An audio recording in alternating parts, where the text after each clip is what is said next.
elaborate vestments, incense, and processions was rather radical. And these radical practices were not welcome. In his diocese, for example, a young priest was dismissed by the bishop for putting candles on the altar. Years later, he returned as the bishop of this diocese. These radical clergy were not accepted by the elite in well-to-do parishes, so they were assigned to parishes in the poorest sections of the cities, especially London, among people who suffered severely from ignorance and want.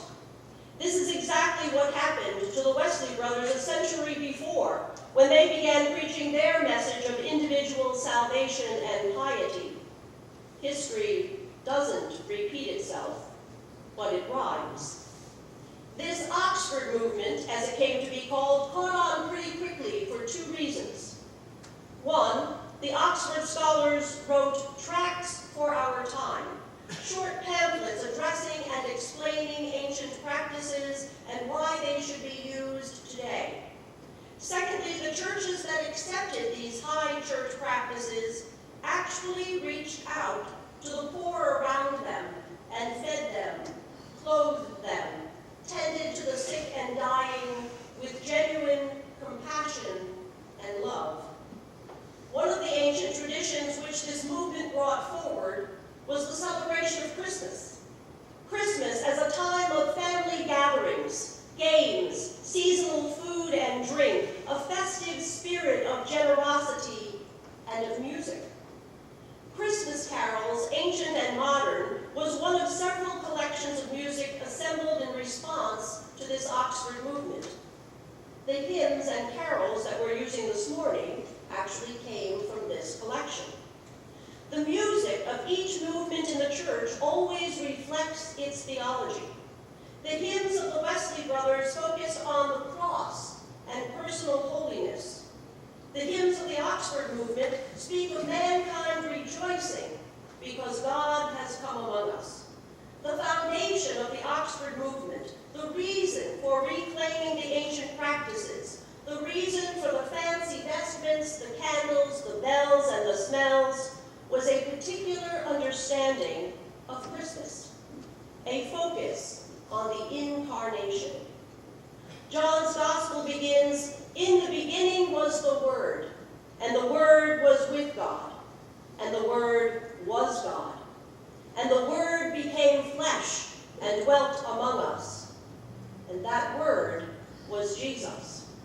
The human Jesus was God. This high view of Jesus changed how humanity was viewed. If Jesus called God Father, actually Daddy, a unique and first-time title for God in all the religions of the world, and if Jesus is our brother, as the scriptures say, then we are all God's children. We are equal.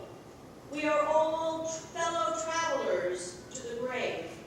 If God became man to heal, to serve, to love mankind, then mankind is my business. The Protestant Reformation and its focus on individual salvation and piety had led to distinctions and divisions, even among Christians. It had led to the creation of blue laws, shops being closed on Sunday so the poor could not get leftovers or use the ovens to cook or warm themselves. It had led to an attitude that the poor and ignorant were responsible for their own situation. Are there no workhouses?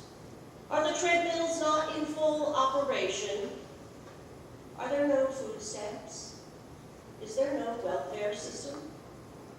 The high church theology led to an increase in concern for social justice. Ironically, a rhyme of church history is that the lower one has a view of God, of Jesus, that he is just human, a good teacher or a philosopher, that God is one of us, just a slob like one of us, riding on the bus, trying to get back home. When we sit around drinking coffee and talking and calling it worship, when we are entertained by music, then the view of humanity and its worth diminishes. But when there is a high regard for God as wholly other, when we see ourselves as unworthy in God's presence, even to gather up the crumbs under his table, then the regard for humanity goes way up. If Christmas is truly about an incarnation, if Jesus is God, then humans have immeasurable worth. In 1843, in his own response to the Oxford movement, Charles Dickens had second thoughts about writing his own tract, and instead he wrote a carol, a Christmas carol. It has never gone out of print. It has been rewritten and retold in countless ways. Its main character is named Ebenezer, and Ebenezer is a reminder. It is a word from the Bible. You'll find it in 1 Samuel chapter 7. It means a reminder to turn around, to change your ways, to return to God and acknowledge God as God alone. Dickens' Christmas Carol never once mentions Jesus or God.